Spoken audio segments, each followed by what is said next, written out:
goodness, these episodes are jam-packed. Did I not tell you in my non-spoiler review that we would be eating good this season? How do you feel? Do you feel satisfied? And we have a lot to discuss. But first off, I want to know, what was your favorite moment from these 3 episodes? I know it's hard to choose, but for me, the reason I'm asking is that one jumps out, clearly, in my opinion. And that's this shot right here of Homelander blinded by the spotlight. A big uh-oh, having just laser-eyed an ice skater. Oops.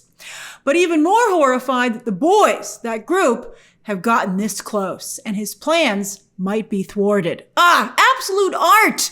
Not just a gorgeous shot that works with the story, Homelander having just been blinded, which is what caused him to miss Huey with his eye lasers, but the symbolism. A secret meeting, literally thrust into the light. The plotters exposed. It's brilliant. I love it. A gorgeous, gorgeous shot. By the way, Homelander wanting to take over the government, that comes from the comic. But he's not trying to do an all-out assault like he does in the comic. Instead, he's going for a legitimate takeover by putting fellow Soup Newman into the Oval Office. As I said, so much to discuss. But to me, the most exciting development out of the gate is how much we're developing the Ryan storyline. This really interests me. I really like this a lot. Both Homelander and Butcher are realizing their mortality. Like that too. And both see their legacy in Ryan. Of course, they're coming at it from very different angles because they're very different guys. Butcher has accepted his fate. I mean, he's got something crawling around inside of him. What the heck is going on with that? And having hallucinations of his dead wife. Or is that an angel on his shoulder? And he feels, he's determined, in fact, that he has to make good on his promise to her that he made to her right before she died, that he would protect her son and get Ryan away from Homelander. But it's not just about honoring that promise and doing what his wife wants. He also needs to save the world. And Ryan, is a big decider in what's going to happen to the world. Because either Ryan is the world's only hope of taking out Homelander, or if Ryan stays with his dad, then there will truly be no hope in defeating the 2 of them together. 2 Homelanders? Forget it. Butcher's old CIA buddy even says the quiet part out loud. If they can't recruit Ryan, then they have to kill Ryan. So Butcher, he's understandably, he really feels he needs to get this done. The stakes are quite high. Now, as for Homelander, he is not accepting his mortality because he's never been one to just let go of something, right? As evidenced by his private collection. It not only has his gray short and curlies in a jar. By the way, Sage very sagely realizes that Vought's style team has been dyeing Homelander's hair blonde without telling him that he's going gray. But they can't dye all of his hair, so that's why that's the giveaway. But also in his collection, he has mementos of the women that he's been with: Queen Maeve, Madeline Stillwell, and Stormfront. It is interesting that with all the talk of defeating Homelander, that time might be Homelander's greatest enemy. But Butcher in the world doesn't have the luxury of time, especially because time is motivating Homelander to step up his timetable. Oh, thank you very much. A lot of use of the word time. I love it.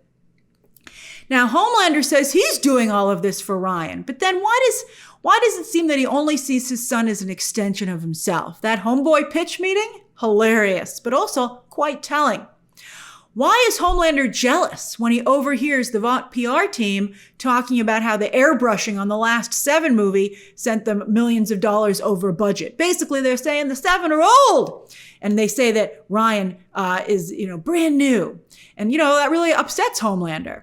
Homelander is so upset that he crashes his own son's first save, pushing Ryan so hard that Ryan accidentally kills the Vought stunt coordinator posing as a criminal. I think Homelander is secretly happy that Ryan killed somebody because it's a stain on Ryan then as well. It doesn't mean that Ryan's no longer cleaner than his father. A lot of the times with Newman as well, we're going to talk about that, his insistence on Newman admit being a soup. I think Homelander is a petty man. And I think if anything that he perceives as making someone have potentially the edge over him, he wants to get rid of it. And that includes the innocence of Ryan. I think, he doesn't want Ryan, he doesn't want anyone to be able to point to that and say, oh, well, Ryan's better than you because of XYZ. And jealousy, on that note, often leads to fear and hatred. Right now, Homelander sees Ryan as an asset because he's his only peer in the world, as long as he stays a little bit below him, right? Because how long until Homelander sees Ryan as a threat, especially as Ryan gets older and does become more powerful and becomes a soup in his own right? I think Homelander is very concerned about being potentially replaced. And so on that note, also, who's the hero of this story? Sage pitches a PR narrative where Ryan is Luke Skywalker, Harry Potter, or Neo. And that's true. Ryan is very much in a position to have that narrative. And what does that make Homelander if that's the story we're actually watching? Is he Darth Vader, Voldemort, or Agent Smith? I think, kudos to Homelander that he realizes that. Sage is a really interesting character. She has no big physical powers besides the baseline for soups in this world. She has some invulnerability, some super strength, etc. But her power, of course, is that she's super smart. I love the little things about her wanting to drop the sister. And then also, from her name, just be Sage. And then I also like that she kept correcting everybody, saying she's the smartest person in the world, not the smartest woman.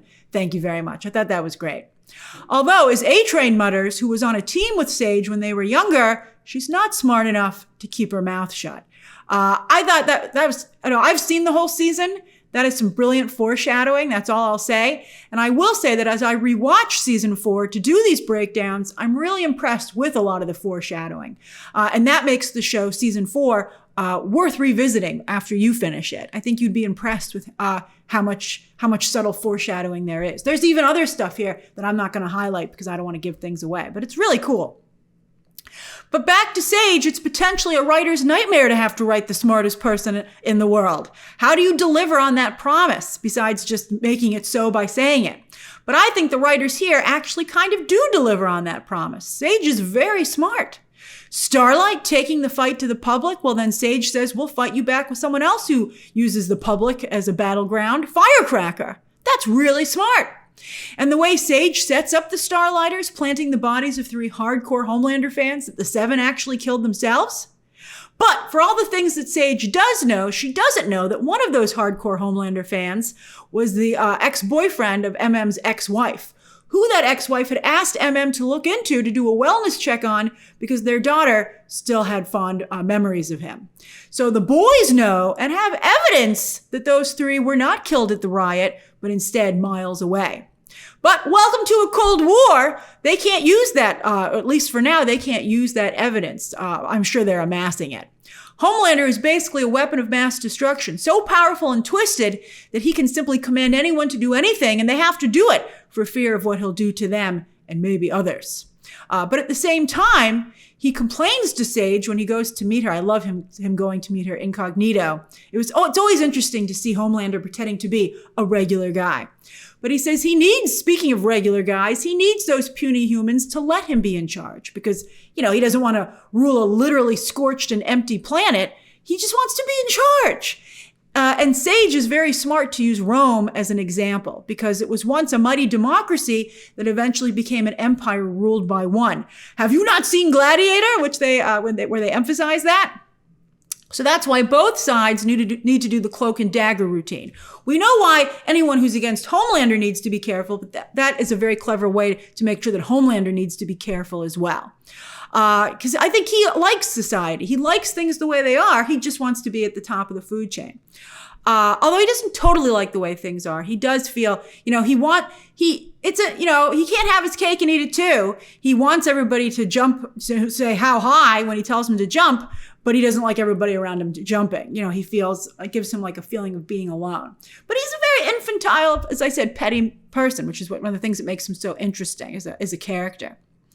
All right, so it's very clever of this show to go into a Cold War state because it saves them a lot of money instead of having to have all-out superhero brawls. They had a couple, with Soldier Boy in season 3, so they have gone there. But this is a lot, again, it's much more of a Cold War style story. But it's to the credit of the creatives here, it still feels very satisfying, at least in my opinion. I'll be curious to know what you think. But they have just enough action to keep us titillated. Oh, that's my Butcher impression. I love Butcher. I love the way Carl Urban delivers his lines. He's so good. It's hard to share a screen with Anthony Starr's Homelander, especially when one's a superpowered megalomaniac. But, I gotta say, Carl Urban gets it done. So let's talk about some of the cool action moments from these first 3 episodes. The reveal of Newman's daughter's Medusa mouth. I was like, those little snakes were very powerful. Like, it had a Medusa style effect, but they didn't turn you to stone. Those things were like ripping off body parts and faces, which was weird. I mean, it was a visually interesting superpower, but it didn't make any sense, to what it was. And also the window jump that followed it. That was pretty cool. They even did a little bit of a nod to Deadpool with the baby hand and Kamiko not being able to, grab hold of Starlight. Although also a little Wolverine, a nod to Wolverine as well, with the way Kamiko really splattered on the pavement. The fake save in episode 2. I love the rehearsal more than the actual save because it was so well done. It was so like behind the scenes rehearsals that we see for stunt sequences.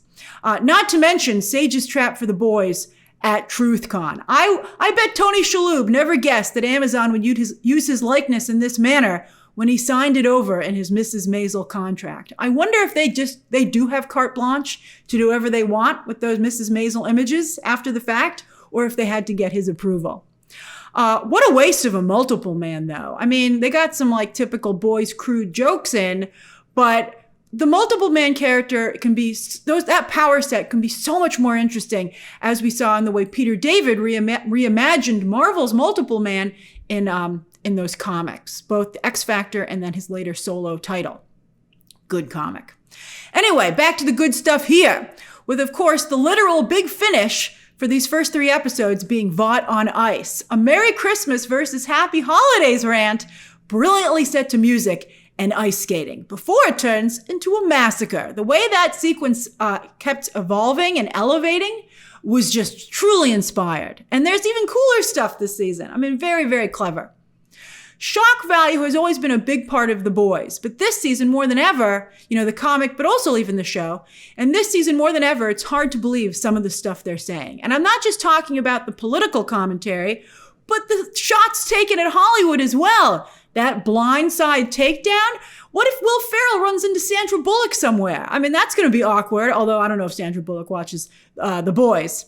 But one of the reasons that The Boys, I think, gets away with these really, tough shots is that they're so on target. I mean, again, as I said in my non-spoiler review, show me the lie. It's very funny. And I also thought that line that they gave Will Ferrell, come back with me to the suburbs. I mean, it was hilarious. It was really, really well done. Spoofs work when they're very well done. Also, that spoof of Mortal Kombat with the 7 video game, just when you thought Mortal Kombat couldn't be any more violent. Also, it allowed for a nice little return of Lamplighter and Crimson Countess. Like Tony Shalhoub, I wonder if they showed that animation to Laurie Holden. They're like, oh, look what we did with your character. Okay. I mean, if you join the boys, you join the boys. The MAGA depiction here is the most brutal and accurate, I think, that we've seen to date in anything coming out of Hollywood. And as I said in my non-spoiler review of the season, I think that could either upset MAGA or they could love it, because honestly, this depiction is not over the top. It's just insanely accurate. So if MAGA fans are cool with this in real life, I don't see why they'd have a problem with it on The Boys. Although on The Boys, the criticism goes both ways. Sage is painting the Starlighters as Antifa. But I do think there are parallels with Starlight and the Starlighters to the Democrats in their ineptness and that they're so slow to act, hesitant, so emotional. And that's why, Starlight is not able to be a match for Homelander and those working with him. And I think that makes the middle ground characters like Butcher and MM even more relatable because they're stuck in the middle of these two extremes, just trying to survive and bring a little sanity to the mix, like most of us. And Firecracker is even more of a silver bullet than Sage had hoped because she does have a history with Starlight. Because Starlight, for all her self-righteousness, realizes that she was a willing Vought superhero. She played the game, playing dirty on the pageant circuit, and took down Firecracker, which is why Firecracker just has this vendetta. But Starlight now feels She doesn't realize that she can't stop playing the game altogether. She wants to go by her human name, Annie January. She doesn't want to wear her old costume or even a new costume. She doesn't realize that what she needs to do is keep playing the game, but switch sides. And that's a bit like the Democrats as well. They often are simply unwilling to engage with the other side because they feel it's beneath them or wrong. And therefore, they let MAGA take complete control of the board. Now, speaking of human names, and that's actually very sophisticated commentary out of the boys when you think about it. At first, you're just like, oh, Starlight, you're not going to wear your old costume or get a new one? And then when you realize what they're really saying, it's fascinating. Speaking of human names and superhero costumes, while Annie January grabs onto her humanity like a security blanket or lifeline, Homelander views his as his kryptonite, although it's his lack of humanity, which is actually what's keeping him from being a real dad to Ryan. Because raised in a lab, he has no idea what a dad is or how to relate to another person. All right, John, his human name is like a dirty secret. And he once again talks to his alter ego, this time alter egos, in the mirror, which mirrors his splintering mental state. I say John so rarely that when they do say it, it really is powerful. As for the boys themselves, MM and Butcher are really the only ones holding this operation together. And they're arguing over who's the better leader because MM is in charge now. But Butcher makes some good points. I think that MM has some deficiencies as a leader, but so does Butcher. And so the real answer, staring them both in the face, is that the team is best off when they are in charge together. Maybe they should be co-leaders because Butcher is a wild card and he's willing to do what needs to be done. But I think MM actually makes sure things get done in a way that sticks. And also I think he keeps, he's the moral compass of the team. It was really beautiful when Butcher said, would you take care of Ryan? I would think that would be enough to bury the hatchet between the two of them. But MM said it wasn't. He's been really hard on Butcher, man. I was like, that was beautiful. All right, Huey is a bit sidetracked these episodes with his father having a stroke, but his mom shows up and she works for what? Trust me, this story is going somewhere and it's not where you expect it to be going. I can't wait for us to discuss this. I wish I could say the same, though, that for the Frenchie and Kimiko storylines, that they're going somewhere. First off, there's just no defending Frenchie getting involved with someone in any regard, but I think it's even more horrible that, he's, romantically involved with this person when he killed their entire family. You just simply can't do it. As I said, it's indefensible. No chemistry could sell this storyline. No chemistry could make you feel, but they get together. They're such a good fit. But speaking of chemistry, the season isn't even taking the time to try and establish any between the two of them. To me, it feels more like the writers coming up with another reason that Frenchie and Kimiko still aren't together. And you got to be real careful with these Ross and Rachel style pairings. It's a delicate dance. You got to know when to finally move forward with the relationship. Then on her end, though, Kimiko is haunted by a woman from the violent cult that kidnapped her. And again, not a particularly compelling storyline. It's fine. With the Seven, they've apparently hired a superpowered actor to play Black Noir, and the actor is having trouble staying in character. He keeps talking. Turns out he's a narcoleptic. I don't think this choice is working. There are so many other cooler things they could have done with Black Noir and covering up Homelander killing him last season. This to me just ain't it. I think it's the one part of season 4 where you're like, that was a mistake. The stuff with the Deep, though, is fantastic. Pairing the dumbest person on Earth with the smartest is a really fantastic idea. Which, of course, creates the kind of love triangle that only the Deep could find himself in. And I can't believe they got Tilda Swinton to voice that octopus. What was that pitch meeting like? And after the boys flipped Starlight, now they're going to see if they can flip A-Train. Although this is difficult because the character, of course, has done absolutely horrible things. He's had a change of heart, though, literally. I think they can do the. I think the character. Do you think A-Train's redeemable? I'd be interested to know. I think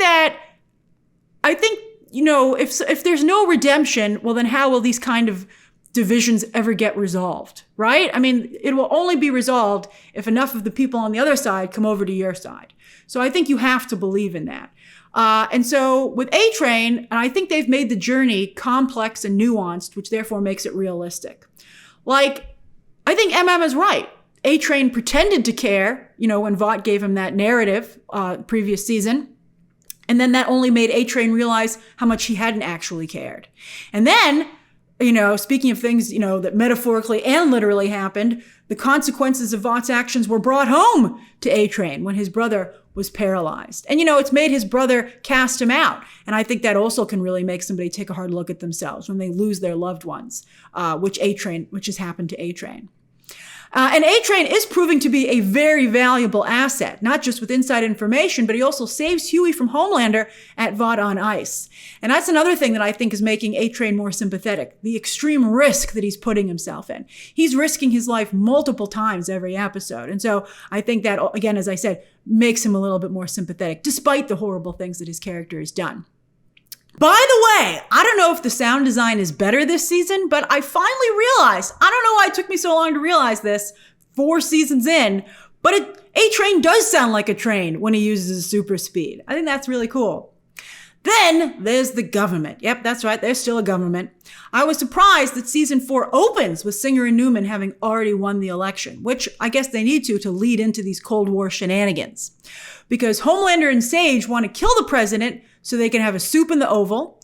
But Newman, and they already killed the VP candidate to get Newman into the VP position.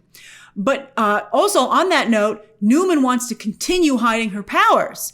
I love that Homelander loses his patience with this. I told you that Homelander doesn't want anyone to have any sort of edge on him, right? So Homelander's saying he wants Victoria Newman to out herself as a superhero because why should she be ashamed? But I think the real reason is, the more I thought about it, is that he feels that it's an advantage that she has, that she can play both sides, that she has the advantage of being a soup and being very powerful, but yet she can be one of the humans. So she's relatable to them. And I think he feels that if she's outed, she'll lose that advantage and he'll regain the upper hand. So it's very interesting. So, he needs Sage, but Homelander, but although I think this stuff is instinctual to Homelander, I don't think he even totally realizes what he's doing. Likewise, while the 7 want to kill the president, Singer is eager to have the CIA kill Newman first before she can pop his head. Acid eye drops, that's what they're trying to do at the beginning of episode 1, to sneak acid eye drops into her makeup bag. But it turns out that acid, as we see, only messes up her pantsuit. I also love that her line to Huey where she says, "Look at you, of course you've seen War Games." And I can laugh at that because I've seen War Games. With her adoptive father, Stan Edgar, in jail and Homelander now running Vought, although running Vought now is Sage, Newman has stepped up big time this season. She plays like a human character, even though she is a soup. Again, that duality that she enjoys, that Homelander doesn't. And actress Claudia Dumit really does a great job holding her own with this strong cast. By the way, Singer, with Starlight's help PR-wise, is also trying to pass an anti-soups bill that will take them out of any positions of power. Military, law enforcement, and the government. So that's another way to get rid of Newman. It's like a safety net. Even if Newman somehow manages to kill Singer, if they can get this bill passed, she would not be able to, legally assume power because she wouldn't be allowed to be vice president anymore. So it's kind of like, it's a way to still keep Newman out of office, even if they can't protect Singer himself. So again, welcome to the Cold War, or Cloak and Dagger, another 80s, spy movie. Finally, Dabney Coleman, rest in peace, recently passed away. Finally, while I agree with Newman that the boys are actually getting worse at their job, again, it's with this show, it's like, where's the lie? At least now they have the Secret Service on their side, and the Secret Service have basically become red shirts. So watch out, Secret Service. So that's my breakdown of The Boys Season 4, Episodes 1 through 3. As I said, lots to digest. What did you think of these first 3 episodes for this season? What were your favorite moments and characters? Share your thoughts down below, subscribe today, and of course, as always, you can check out some more videos right now.